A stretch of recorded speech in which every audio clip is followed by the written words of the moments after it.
اسلام میں بارات کا کوئی تصور نہیں، سیرا بندی کی کوئی تقریب نہیں، ہندوانہ تقریبات نہیں۔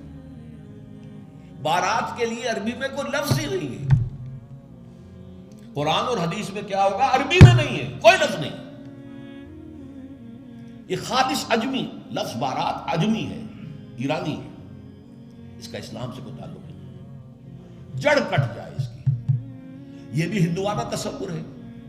ہوتا کیا تھا، ایک گاؤں سے جا رہے ہیں، دوسرے گاؤں سے بیٹی لے کر آنی ہے، اور بیٹی کے ساتھ جہیز آنا ہے، اور راستے میں ڈاکو جو ہیں وہ لوٹ سکتے ہیں، تو یہاں سے جتھا لے کے جانا ہوگا، لہذا وہ جتھا بندی کر کے بارات جا رہی ہے۔ اب وہ جا کر جنج گھر جو بنے ہوئے ہیں وہاں پر ٹھہر رہی ہے، 2 دن 3 دن عیش کر رہے ہیں، کوئی چھرے اڑا رہے ہیں لڑکی والوں کے پیسے پر، پھر وہ مال غنیمت سے لدے پھندے واپس آ رہے ہیں، لہذا وہ جتھا حفاظت کرتا تھا۔ یہ سارا ہندوانہ تصور ہے، اسلام سے کوئی تعلق نہیں۔ تو نمبر 1 نکاح مسجد میں، نمبر 2 کوئی دعوت طعام ہی نہیں، کوئی بھی نہیں، نو انٹرٹینمنٹ واٹس ایور لڑکی والوں کی طرف سے۔ اجتماع جانبین مسجد میں، یہیں سے ڈسپرس۔ حضرت فاطمہ کو تو وداع کرانے کے لیے حضرت علی گئے بھی نہیں تھے۔ نکاح کے بعد کچھ خواتین حضرت فاطمہ کو لے کر حجرے میں چھوڑ آئی تھی جا کر، جو ایک انصاری صحابی نے حضرت علی کو دیا تھا، ورنہ ان کے پاس حجرہ بھی نہیں تھا۔ 3 باتیں ہو گئی، چوتھی بات ولیمہ جو ہے اس کی تاکید ہے۔ یہی وجہ ہے کہ جب یہ شادی پر مکمل پابندی لگائی گئی تھی، میں نے اشتہار دیا تھا کہ ولیمہ پر پابندی نہیں ہونی چاہیے۔ لڑکی والے کے ہاں تو آپ سوچئے، جو دلیل میں نے دی اس کی نفی میں، نفسیاتی دلیل بہت بڑی ہے۔ لڑکی والے کے ہاں ویسے تو لفظ شادی، خوشی، وہاں بھی شادی یہاں بھی شادی، لڑکی والے کے ہاں خوشی نہیں ہوتی۔ اس کے گھر سے لخت جگر، نور چشم نکل کر جا رہی ہے، کیسے خوشی ہوگی؟ مائیں رو رہی ہوتی ہیں، انہیں غشی پڑی ہوتی ہے جب بچیاں نکل رہی ہوتی ہیں، بہن بھائی رو رہے ہوتے ہیں، باپوں کے آنکھوں کے اندر بھی آنسو آئے ہوتے ہیں، نمی آئی ہوتی ہے۔ میں نے بھی 5 بیٹیاں رخصت کی اپنے گھر سے، اور آنکھوں میں نمی آئی ہے، I couldn't withhold my tears۔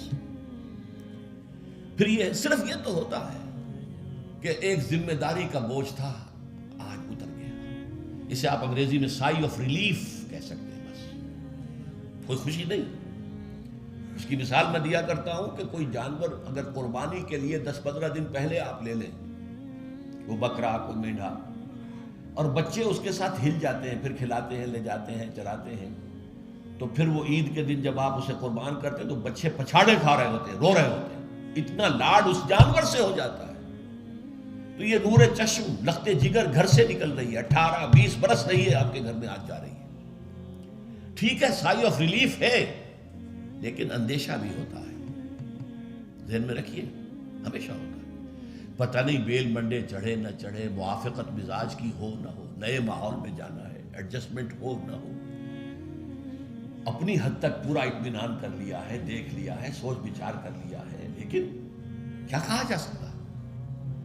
ایک بالکل یوں سمجھیے کہ ایک نیا ماحول ہے، نئے جگہ جا رہی ہے، لہذا وہ اندیشہ بھی موجود ہوتا ہے۔ لہذا واقعتاً لڑکی والوں کے ہاں خوشی کا موقع نہیں ہے، ان کے ہاتھوں مرغ پلاؤ کھانا بے غیرتی ہے۔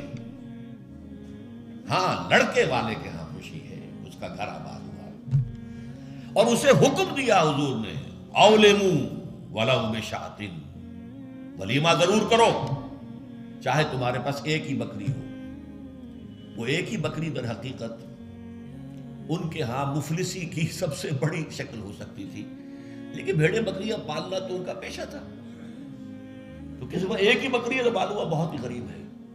فرمایا اسی کو ذبح کرو، کھانا کھلاؤ اپنے دوستوں کو، اپنے احباب کو، سیلیبریٹ کرو۔ سیلیبریشن تمہارے ہاں ہونی چاہیے، مرد کے ہاں، لڑکے کے ہاں۔ پھر اس میں بھی اس قدر حضور صلی اللہ علیہ وسلم کی تعلیم کے اندر دیکھیے توازن ہے۔ فرمایا، یہ مسلم شریف کی روایت ہے جو میں آپ کو سنا رہا ہوں، عن عبداللہ ابن عمر رضی اللہ تعالی عنہ ان نبی صلی اللہ علیہ وسلم قال اذا دعی احدکم الی الولیمۃ فلیجب، جب تم میں سے کسی کو ولیمے کی دعوت دی جائے تو ضرور جائے۔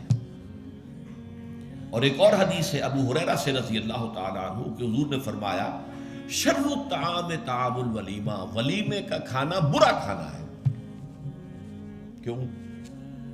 اس میں غریبوں کو نہیں بلایا جاتا بلکہ غریبوں کو جو دھکے دیے جاتے ہیں۔ آپ دیکھتے ہیں بڑے بڑے ٹینک لگے ہوتے ہیں ٹینٹ، اور وہاں پر اندر جو کچھ ہو رہا ہوتا ہے، کھانا ضائع بھی ہو رہا ہوتا ہے، غریب کو تو کسی کو داخل نہیں ہونے دیں گے نا۔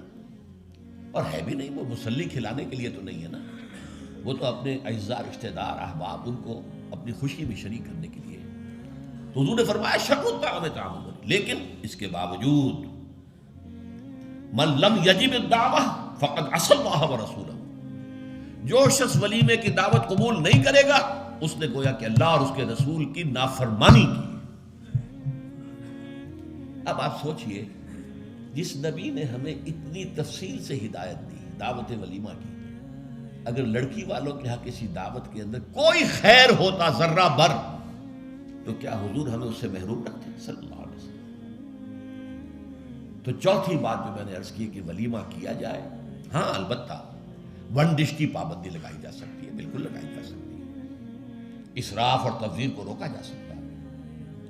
اسراف کسے کہتے ہیں؟ اسراف کہتے ہیں ضرورت کی جگہ پر ضرورت سے زائد خرچ کرنا۔ عام اپنے گھر کے کھانے میں بھی ایک سے زیادہ ڈش پکانا، ایک سے زیادہ کھانا حضور کے نزدیک نہایت ناپسندیدہ ہے۔ ضرورت ہے پیٹ بھرنے کی، ایک سالن روٹی سے بھی ہو جاتا ہے، آپ نے 4 4 5 5 پکا رکھے، یہ اسراف ہے۔ اسی طریقے سے اگر دعوت کے اندر بھی ون ڈش کی پابندی ہو تو بالکل ٹھیک ہے، اس کے اندر کوئی حرج نہیں، لیکن یہ کہ اس میں اب جو کیا گیا ہے کہ میٹھے کے اوپر پابندی، بالکل یہ صحیح نہیں ہے۔ میٹھا حضور کو بہت مرغوب تھا، پسند تھا، تو اس میں یہ کہ ایک ڈش میٹھے کی، یہ نہیں کہ 3 3 4 4 ڈشیں، دال کا حلوہ بھی ہے، گاجر کا حلوہ بھی ہے، اور فلاں بھی ہے، اور فلاں بھی ہے، اور پھر کھیر بھی ہے۔ لہذا ولیمے کی اجازت ہونی چاہیے، اور ظاہر بات ہے کہ ہر شخص اپنی سطح کے مطابق کرے گا، اور وہ آدمی بھی بلائے گا، جو کم ہی بلا سکتا ہے وہ کم بلائے گا، جو زیادہ بلا سکتا ہے زیادہ بلائے گا۔ اس کے اوپر بھی کوئی خاص پابندی لگانے کی ضرورت نہیں ہے۔ لیکن ظاہر بات ہے جو میں نے ایک بات کی ہے، اس سے شادی بیاہ کے اخراجات کا ایک حصہ تو بالکل ختم ہو گیا نا، لڑکی والوں کی طرف سے تو زیرو ہو گئے، نہ کوئی سیلیبریشن، نہ کوئی دعوت، نہ کوئی خیمے لگانے کی ضرورت، نہ کچھ اور ریسیپشن، کچھ نہیں، کیسے بالکل زیرو۔ لڑکے والے جو ہیں دعوت ولیمہ، اور اس کے اندر ظاہر بات ہے کہ اپنے ساتھیوں کو، دوستوں کو، اعزاء کو، اقارب کو جس حد تک بھی اس کے لیے ممکن ہے۔ اچھا یہاں تک فرمایا ہوں کہ اگر تمہارے کسی بھائی نے نکاح کیا ہو اور اس کے پاس کچھ بھی نہیں ہے تو وہ ولیمہ کر سکے، اپنے گھر سے کھانا لے جاؤ اور جا کر اس کے ہاں بیٹھ کر کھا، سیلیبریٹ کرو، اس کی خوشی میں شریک ہو جاؤ۔ یہ کس قدر فطری تعلیمات ہے، غور کیجیے۔ جیسے کہ میں نے بتایا کہ اصل خوشی جو ہے وہ لڑکے والے کے، اس کا گھر آباد ہوا، لڑکی والے کے تو خوشی نہیں ہے، ان کے ہاں سے تو ایک فرد جو ہے وہ نکلا ہے۔